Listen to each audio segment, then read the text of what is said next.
నమస్తే, నేను మీ సతీష్.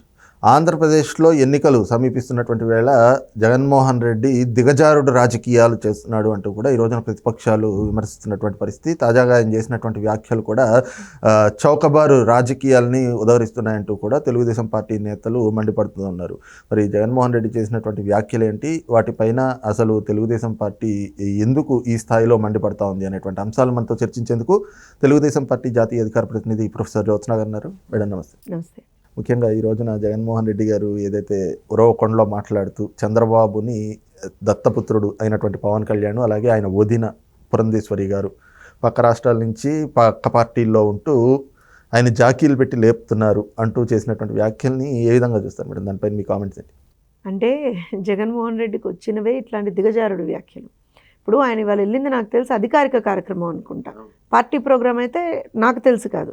అధికారిక కార్యక్రమంలో డబ్బులు ప్రజలెవరు, నీ పార్టీ డబ్బులు కావు కదా, అలాంటి రాష్ట్ర ఖజానా నుంచి ఖర్చు పెట్టినటువంటి డబ్బులతోటి చేసినటువంటి ఒక సభలో అధికారిక కార్యక్రమంలో మీరు ప్రతిపక్షాలని తిట్టడమే ఒక లక్ష్యంగా, ప్రతిపక్షాలని తిట్టడమే ఒక ధ్యేయంగా ముందరికి వెళ్తున్నారు. సో అది ఎంతవరకు నిజంగా ఇట్ ఈస్ సెన్సిబుల్ అనేటువంటిది అక్కడ కూర్చున్నటువంటి జగన్మోహన్ రెడ్డికి తెలవాలి. ఫస్ట్ థింగ్ అంటే ఏమాత్రం కూడా కామన్ సెన్స్ లేకుండా బిహేవ్ చేస్తాడనేటువంటిది మళ్ళీ ఒకసారి ప్రూవ్ అయింది. కానీ ఇంకో విషయం, అది అంటే దత్తపుత్రుడు ఎవడయ్యా దత్తపుత్రుడు? ఎవరికయ్యా దత్తపుత్రుడు? పవన్ కళ్యాణ్ గారు ఒక పార్టీ అధినేత, చంద్రబాబు నాయుడు గారు ఒక పార్టీ అధినేత. మా పార్టీలు రెండు కూడా ఇవాళ రోజున అలయన్స్లో ఉన్నాం. మేము పొత్తులో ఉన్నాం రాష్ట్రంలో. ఖచ్చితంగా రాష్ట్ర ప్రజల కోసం, రాష్ట్ర ప్రజల మంచి కోసం ఒక మంచి ప్రజాప్రభుత్వం ఫామ్ అవ్వాలని చెప్పి మేము కష్టపడుతున్నాం. ఇవాళ రోజున ఖచ్చితంగా ప్రజల తరఫున మేము కొట్లాడుతున్నాం, పోరాడుతున్నాం. ఇలా బాధ ఏంటి అసలు? అంటే దత్తపుత్రుడు నాకు అర్థం కాదు. ఏం సంబంధం అసలు? ఇంకో విషయం, అదేంటి ఆవిడ పాపం పురంధరేశ్వరి గారిని తీసుకుంది. ఆవిడ బీజేపీలో ఉన్నారు, తన పార్టీకి సంబంధించినటువంటి కార్యకలాపాలు ఆవిడ చేస్తూ ఉన్నారు. అంటే మీకు ఎగెన్స్ట్గా ఎవరు మాట్లాడినా సరే, అది పవన్ కళ్యాణ్ గారు కావచ్చు, పురంధరేశ్వరి గారు కావచ్చు, షర్మిల గారు కావచ్చు, ఎవరు మాట్లాడినా సరే సిగ్గు ఎగ్గు లేకుండా బయటకు వచ్చేసి లేదు వాళ్ళు చంద్రబాబు నాయుడు మనుషులు అనేస్తారా? మన రాజకీయాల్లో ఉన్నప్పుడు ఒక థిన్ లైన్ ఉంటుందన్నమాట. అది కూడా వీళ్ళకి ఎక్కడ కనపడదేమో అని అనిపిస్తుంది నాకు ఇవాళ రోజున. ఇంత దిగజారుడుగా ఎందుకంటే it is high time they come out of this stupid thing.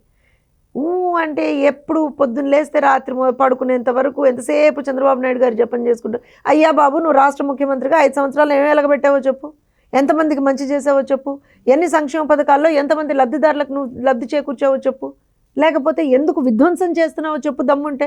Prajavedika కూల్చివేత దగ్గర నుంచి ఇవాళ వరకు ఎంత విధ్వంసం చేసావు, ఎందుకు చేస్తున్నావు ఆ విధ్వంసం? అన్నం పెట్టి అన్నా క్యాంటీన్లు ఎందుకు ఆపేసావు చెప్పు? పేదలకు ఇవ్వాల్సినటువంటి టిడ్కో ఇళ్ళని ఇవాళ రోజున నువ్వు ఎందుకు పాడుబడ్డ భవంతుల్లాగా చేస్తున్నావు చెప్పు? ఇవి చెప్పాలి కదా. ఇవన్నీ చెప్పడానికి నోరు రాదు. ఆ మీడియా ముందర కూడా రాడుగా మహానుభావుడు.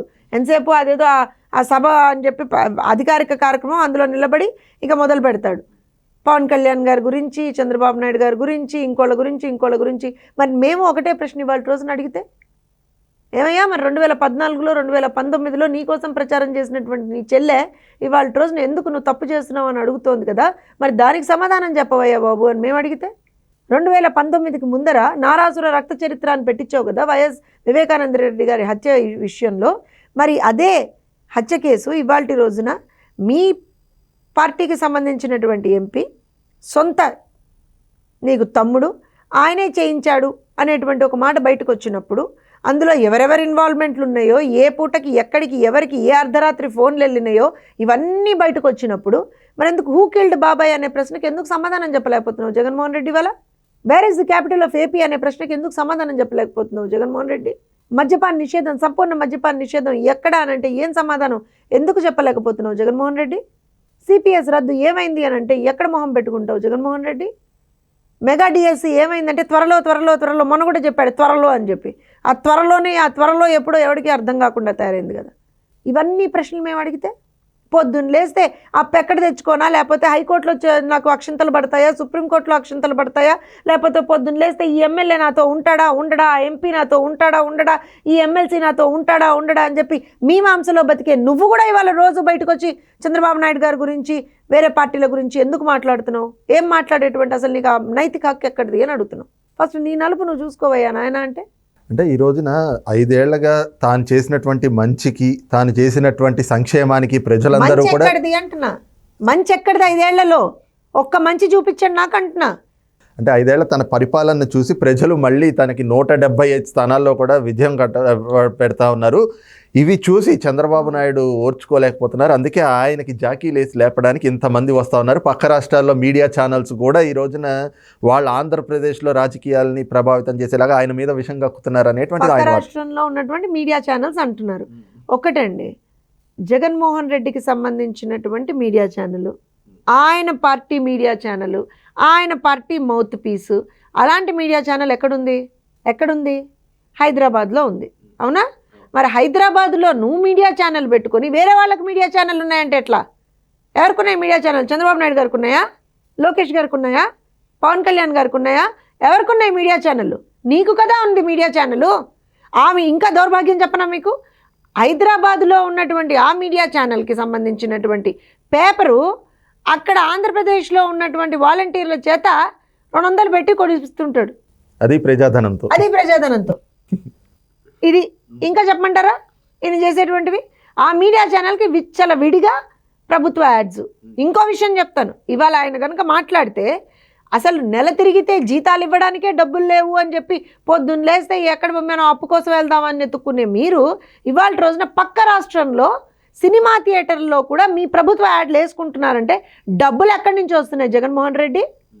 ఇవాళ మీరు గమనించండి, తెలంగాణ ఎడిషన్స్కి సంబంధించినటువంటి పేపర్లలో కూడా full page ads. What non sense! ఎక్కడి నుంచి డబ్బులు వస్తున్నాయి? రాష్ట్రం ఇవాళ రోజున 10 లక్షల కోట్ల అప్పులో కూరుకుపోయింది. మొన్ననే మనం మాట్లాడాం కూడా, రాష్ట్రాన్నే వేలానికి పెట్టేటువంటి పరిస్థితి తీసుకొచ్చాడు. అప్పుల మీద కనీసం వడ్డీలు కట్టకుండా ఈ మహానుభావుడు ఎక్కడ కూడా ఒక సోర్స్ ఆఫ్ ఇన్కమ్ అనేటువంటిది రాష్ట్రానికి పెంచలేకపోయాడు.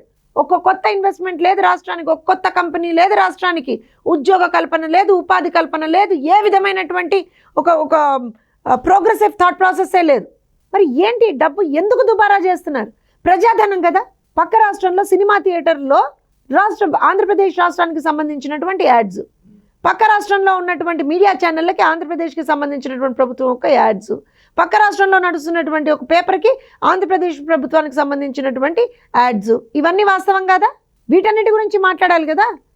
ఇవాళ ఇంకో విషయం ఏమంటాడు, ఈయనకు వచ్చేటువంటి అభిమానాన్ని ఆదరణని చూసి ఓర్చుకోలేక చంద్రబాబు నాయుడు గారికి సంబంధించి అందరూ కూడా ఆయన్ని ప్రోత్సహిస్తున్నారు, నాకెవరూ లేరు అని మాట్లాడతారా? ఎవరండి లేనిది? మొన్ననే కదా వాళ్ళ పార్టీకి సంబంధించినటువంటి సోషల్ మీడియా ఏదైతే హెడ్ ఉన్నాడో ఆయనే చెప్పాడు కదా, మాకు ఇన్ని ఛానళ్ళు ఉన్నాయి, 250 ఛానళ్ళు ఉన్నాయి, ఇన్ని వేల మంది ఇన్ఫ్లుయెన్సర్స్ ఉన్నారు, మేము ఇచ్చేస్తున్నాం అని చెప్పారు. ఇంకోటి వీళ్ళే చెప్పుకున్నారు కదా, వాలంటీర్లు ఇన్ని లక్షల మంది, సచివాలయ ఉద్యోగులు ఇన్ని లక్షల మంది, వీళ్ళే మాకు పెద్ద క్యాంపెయినర్స్, వీళ్ళకన్నా మాకు ఇంకెవరూ లేరు అని చెప్పుకున్నారుగా. ఇంతమంది చేత నువ్వే ఇవాళ రోజున ఎక్కడికక్కడ మరి అసలు ఆ ప్రోగ్రామ్స్ జరగకపోయినాయా, జరిగినాయి అని చెప్పి అబద్ధాలని నిజాలుగా పోర్ట్రే చేయిస్తున్నావు కదా. ఇంకేం కావాలి?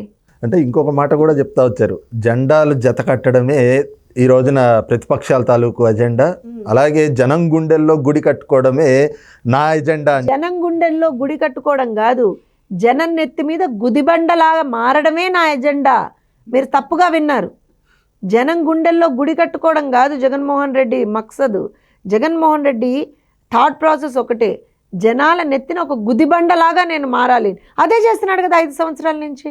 ఇవాళ కొత్తగా ఏముంది? జెండాలు జత కట్టడం అంటే ఎస్, ఇవాళ రోజున ప్రజల కోసం జెండాలు జత కడతాం, ప్రజల కోసం ఏమైనా చేస్తాం, ఎంత దూరమైనా వెళ్తాం, ప్రజలకి మంచి చేయాలి అనేటువంటి ఒక సంకల్పంతో మేము ముందరకు వచ్చాం. మీలాగా ప్రజల్ని మోసం చేయాలని కాదు, మీలాగా ప్రజల్ని వేపుకు తినాలని కాదు, మీలాగా ప్రజల్ని ఏడిపించాలని కాదు, మీలాగా ప్రజల మీద దాడులు చేయాలని కాదు, మీలాగా ప్రజల్ని ఎక్కడికక్కడ అసలు వాళ్ళకి సంబంధించినటువంటి జీవన ప్రమాణాలని తగ్గించాలని కాదు, వాళ్ళకి అసలు ఏమాత్రం కూడా భవిత లేకుండా వాళ్ళ భవితను కూడా నిర్వీర్యం చేయాలని కాదు, వాళ్ళని యువతని వాళ్ళ రోజున గంజాయికి మత్తుకి బానిసలు చేయాలని కాదు, రాష్ట్రాన్ని అగ్రభాగాన నిలపడానికి జత కట్టాం, రాష్ట్రాన్ని అగ్రపదాన నడపడానికి జతగట్టాం, ప్రోగ్రెసివ్గా రాష్ట్రాన్ని ముందరికి తీసుకెళ్ళడానికి మేము జతగట్టాం. ఖచ్చితంగా అవును, జెండాలు జతగట్టాయి. ఎందుకు జెండాలు జతగట్టాయి? నీలాంటి ఒక నియంతని దించడానికి జతగట్టాయి, నీలాంటి ఒక వాట్ షుడ్ ఐ సే, ఆ పదాలు కూడా సిగ్గుపడుతున్నాయండి జగన్మోహన్ రెడ్డి గురించి మాట్లాడాలంటే. ఏంటా ఈ జగన్మోహన్ రెడ్డికి అసలు ఏ పదం వాడినా అయ్యో బాబాయ్ మాకు సిగ్గేస్తుంది అంటున్నారు. అలాంటి పరిస్థితి వాళ్ళ రోజున. జగన్మోహన్ రెడ్డి ఒక నియంత కన్నా కూడా ఇంకా ఏదైనా హయ్యర్ పదం ఏమన్నా మనం వాడాలంటే హీస్ దట్. ఇవాళ మీరు గమనించండి, నేను ఎంతో అభివృద్ధి చేశాను, 175 కాన్స్టిట్యున్సీల్లో నేను గెలిచేస్తాను, వై నాట్ 175 అని అన్నాడు కదా. మరి అలాంటప్పుడు ఎందుకు క్యాండిడేట్లను మారుస్తున్నాడు? అదేదో ఒక ఆటలాగా ఇక్కడి నుంచి అక్కడ, అక్కడి నుంచి ఇక్కడ, ఇక్కడి నుంచి అక్కడ, ఇక్కడ లేకపోతే తన్నవతలు బారేయడం ఇదా? అధికారులని ట్రాన్స్ఫర్లు చేసినట్లుగా ఎమ్మెల్యేలని ఆబ్వియస్గా. అంటే ఒకటి రెండు we always see that minor changes ఎప్పుడు ఉంటాయి రాజకీయాల్లో. కానీ మరీ అసలు మీరన్నట్టుగా అధికారులని ట్రాన్స్ఫర్ చేసినట్టుగా ఇంట్రాస్టేటు అంతా అన్ని రకాలైనటువంటి ట్రాన్స్ఫర్లు చేస్తున్నాడు ఇవాళ రోజున. ఎనీవేస్ ఇవన్నీ ఎంత ఇచ్చేసినా సరే ప్రజలు చాలా క్లియర్గా ఉన్నారండి. ప్రజలు ఒకటే అనుకుంటున్నారు, ఎన్నికలు ఎప్పుడు వస్తాయా, ఈ గుదిబండని మా నెత్తిమించి ఎప్పుడు దించుకుందామా అనే విషయంలో మాత్రం ప్రజలు చాలా క్లారిటీతో ఉన్నారు. రైట్, ఇది చూస్తున్నాం కదా, జగన్మోహన్ రెడ్డి ఆంధ్ర రాష్ట్ర ప్రజల నెత్తిన గుదిబండలా మారాడు. ఈ గడిచిన 5 ఏళ్ల తన పరిపాలనతో ప్రజలు ఈ రోజున పూర్తిగా కూడా జగన్మోహన్ రెడ్డిని ఆయన పాలనను వ్యతిరేకించేటువంటి పరిస్థితి వచ్చింది. ఇక రాబోయేటువంటి ఎన్నికల్లో కూడా ఓటమి కళ్ళ ముందు కనిపిస్తూ ఉండడంతో ఈ విధంగా తన రాజకీయ నీచత్వాన్ని, తన దిగజారుడు అలాగే చౌకబార్ రాజకీయాలని బయటపెట్టేందుకు ఇలాంటి వ్యాఖ్యలు జగన్మోహన్ రెడ్డి చేస్తూ ఉన్నాడు అనేటువంటి భావన అయితే కనుక తెలుగుదేశం పార్టీ జాతీయ అధికార ప్రతినిధి ప్రొఫెసర్ జ్యోత్స్న గారు వ్యక్తం చేస్తూ ఉన్నారు. Thank you.